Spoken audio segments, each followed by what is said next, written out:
ठीक है लोगों, पिछले महीने एक सर्वे आया था जो खुद मुसलमानों द्वारा किया गया था और इसे 5 पिलॉक्स ने रिपोर्ट किया था, जो ब्रिटेन का सबसे बड़ा इस्लामवादी प्रचार मंच है।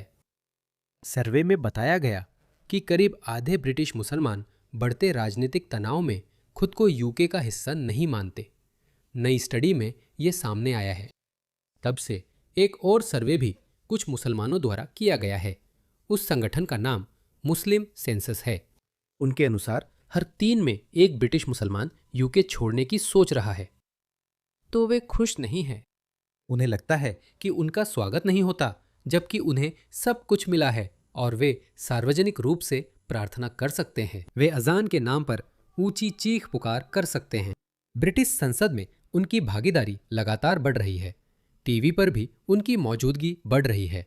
उन्हें बचाया गया है। सरकार ने उनके गलत व्यवहार को लेकर, चलिए यूं कहें, स्थानीय परिषद स्तर तक उनकी रक्षा की है। हम रमज़ान का जश्न मनाते हैं और वे ऐसी बातें खुलेआम और गर्व से कहते हैं, और फिर भी वे खुश नहीं हैं। इस नए वीडियो को देखिए जो अभी अभी आया है।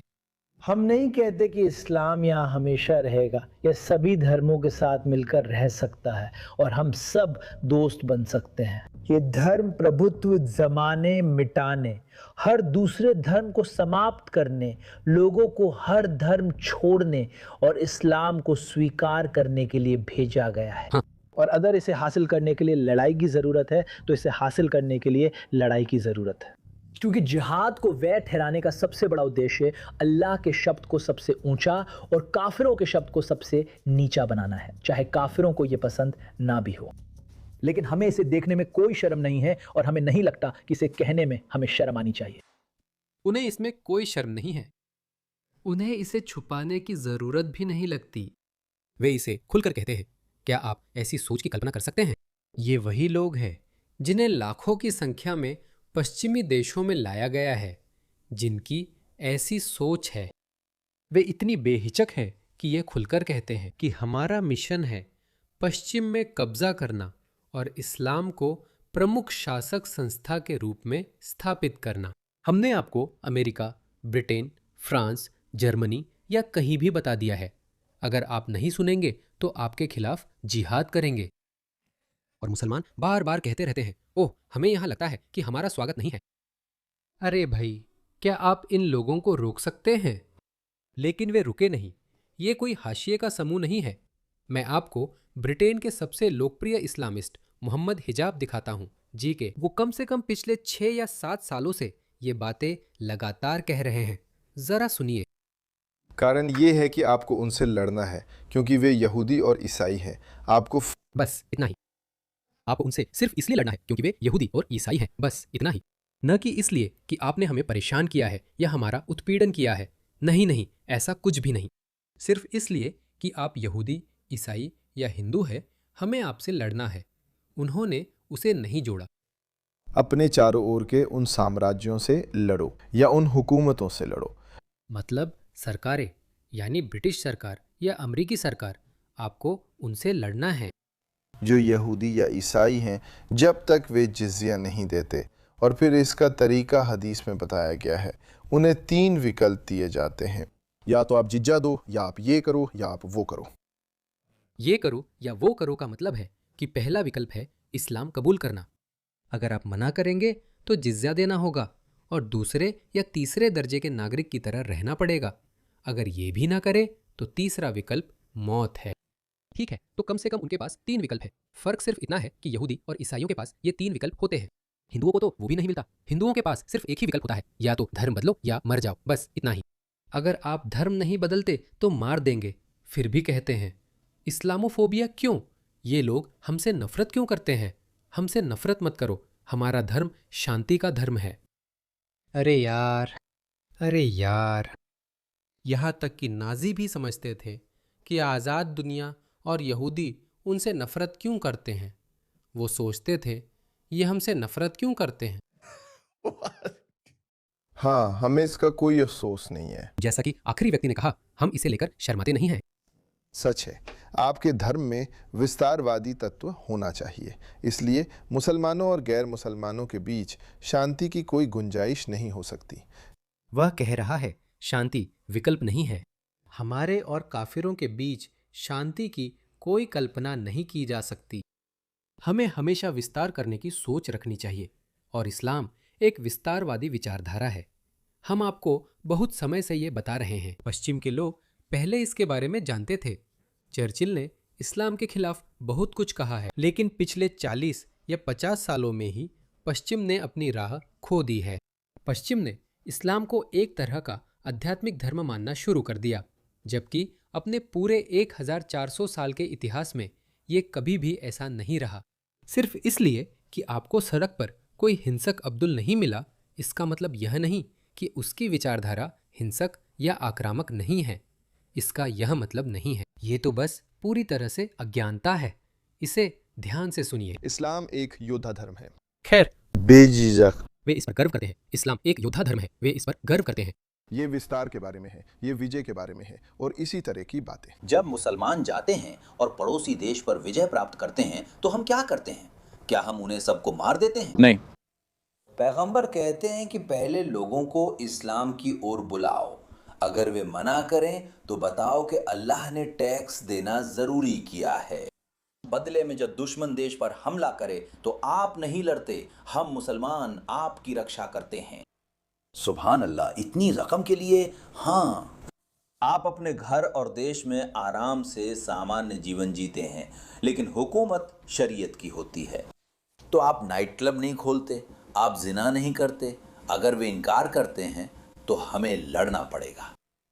अगर हम आपसे लड़ते हैं तो आपको कैद कर गुलाम बना लेते हैं और आपकी जमीन ले लेते हैं, क्योंकि आप इनकार करते हैं। मैं आपको अगले 40-50 सालों में 2 अच्छे विकल्प देता हूं, जब मुसलमान उतने मजबूत हो जाएंगे जितने उन्हें होना चाहिए। ये इस्लाम के विद्वान और ज्ञानी लोग हैं। इसका रोजमर्रा के मुसलमान के व्यवहार पर क्या असर पड़ता है? इन लोगों को देखिए। ये ब्रिटिश पाकिस्तानी हैं, जिनके परिवार की शायद 2-3 पीढ़ियां ब्रिटेन में पैदा हुई और पली बढ़ी है। ब्रिटिश समाज या ब्रिटेन के प्रति इनके विचारों को सुनिए। सब भाड़ में जाएं, सुधार करो, सबको भाड़ में जाओ। सब भाड़ में जाएं। हाँ, वो हरामखोरी। तुम्हें क्यों लगता है कि वो उस पाकिस्तानी के पीछे इतने पड़े हैं? क्योंकि वो यहाँ इसलिए हैं क्योंकि उनका कोई इस्तेमाल नहीं है भाई। उनके पास कोई संस्कृति नहीं है, उनके पास कुछ भी नहीं है। उनके पास कौन सी संस्कृति है? बीन्स और टॉस्कस। यह बड़ा मजाक है। मेरे लिए तो मजाक ही है, मगर वे इसे गंभीर तर्क की तरह पेश करते हैं कि गोरे लोगों की कोई संस्कृति नहीं है और हमारे पास है। ठीक है, आपके पास बदले में क्या है? ओ, हमारे पास कुछ नहीं है, हम बिरयानी खाते हैं। बस इतना ही? क्या बस यही है? क्या एक सफल समृद्ध समाज बनाने के लिए बस इतना ही चाहिए? अगर ऐसा होता तो आपके माता पिता एक अत्यधिक विकसित, समृद्ध लेकिन असंस्कृत देश में नहीं जाते। वे लोग यही कहते रहते हैं, यह आम बात है। नहीं, कृपया ये सब ले जाइए। कुलचा, नान, बिरयानी सब वापस ले जाइए। बस मुक्त दुनिया को छोड़ दीजिए। इंग्लैंड का राष्ट्रीय व्यंजन चिकन टिक्का है। वे हमसे सब कुछ छीन रहे हैं। उन्होंने भारत को लूट लिया और सब कुछ छीन लिया। उन्होंने हमें कुछ भी वापस नहीं दिया और अब वे हमें यहाँ से निकालने की कोशिश कर रहे हैं। वे हमें यहाँ लाए थे भाई, फिर वे कहते हैं ओ हमें यहाँ नहीं आना चाहिए था, अपने देश वापस जाओ। वे हमें यहाँ लाए थे, इसका कोई मतलब नहीं बनता दोस्तों। वे पहले आपको यहाँ लाए और अब चाहते हैं कि आप जाएं, यही दावा है। देखो, वे आपको यहाँ लाए क्योंकि उन्हें लगा था कि नई दुनिया में हम सब हमेशा खुश रहेंगे। लेकिन आप लोग कहते हैं कि नहीं, हमें इस्लाम फैलाना है, हम यूके को एक इस्लामी सल्तनत बना देंगे। अब वे कह रहे हैं कि नहीं, कृपया हम अपनी 2000 साल पुरानी सभ्यता के साथ ऐसा नहीं होने देंगे। यह बिल्कुल ठीक है, क्या आपको नहीं लगता? शायद ये लोग समझ नहीं सकते, क्योंकि अब NHS भी कहता है कि कज़न मैरिज में बुराई नहीं है, बल्कि कुछ फायदे भी हैं। ब्रिटेन ने न सिर्फ अपने सामाजिक ताने बाने को खतरे में डाला है दुश्मन संस्कृतियों के लोगों को लाकर, बल्कि उसने उन संस्कृतियों के लोगों को लाकर जो इन बातों को बहुत गंभीरता से नहीं लेते, अपने देश का औसत IQ भी गिरा दिया है। अब इस व्यवहार के कारण बहुत सारे ब्रिटिश लोग अब तंग आ चुके हैं। वे अब अपने सब्र की हद पर है। और जैसा कि मैं कहता हूं, हम आने वाले कुछ वर्षों में कुछ गंभीर घटनाएं होते हुए देखेंगे। इस महिला की बात सुनिए। मैं आपको उसकी भाषा के बारे में पहले ही चेतावनी दे दूं, लेकिन उसकी बात जरूर सुनिए। ये देश ये बिल्कुल भी ठीक नहीं है। क्या आपको समझ में आया? तुम बिल्कुल भी नहीं कर सकते। ये सरासर दुर्व्यवहार है। मुझे लगता है वो स्पीकर कॉर्नर पर है। शायद उसे बोलने नहीं दिया जा रहा था और वो सोच रही है, ये आखिर हो क्या रहा है? मैं अपने ही देश में बोल भी नहीं सकती। नहीं, ये काफी नहीं है।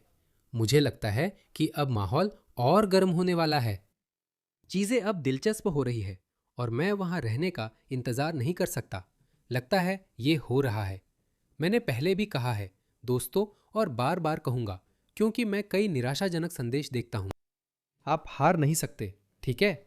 मुझे पता है जनसांख्यिकी बदल रही है, लेकिन हालात इतने बुरे नहीं हो सकते। आप यहां से हार नहीं सकते। ब्रिटेन अब भी 76% श्वेत है, जबकि आपके प्रतिस्पर्धी सिर्फ 7-8% हैं। तो नहीं, तो हम हारने वाले नहीं हैं। ठीक है, लड़ते रहो।